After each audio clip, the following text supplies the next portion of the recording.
لسن فقط الطاهيات التي يحضرن بأيديهن الأطباق السعودية التقليدية، إنهن أيضا النادلات التي يستلمن الطلبات من الزبائن ويقدمن لهم الطعام والخدمات المتنوعة.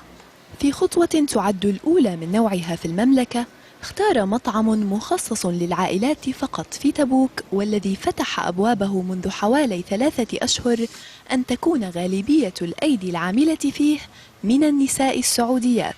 المطعم طبعا حبينا نتميز فيه بأنه نشغله بالأيدي الكوادر النسائية السعودية. كل الطاهيات عندنا من أمهر الطاهيات، كلهم سعوديات، ونقدم فيه المأكولات الشعبية والطواجن اللي هي بالفخار. وتشيد النساء العاملات في المطعم باستحسان العائلات السعودية لعملهن وبأجواء العمل المريحة والمشجعة.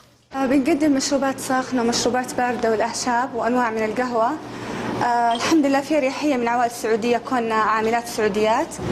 بنلاقي استحسان وتأييد وتشجيع للفكرة، وهالشيء بيحفزنا للأفضل. ويلاقي المطعم إقبالا واسعا بين العائلات السعودية التي أعجبتها فكرة إعداد وتقديم الطعام السعودي التقليدي بأيدي سعوديات ماهرات. اللي عجبني في المطعم هذا أنه تدير أيادي سعوديات من بناتنا اللي موجودات في المكان طال عمرك.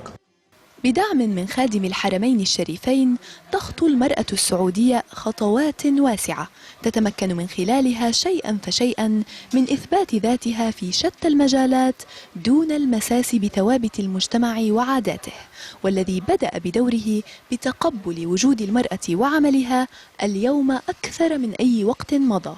دانا أبو لبان، MBC.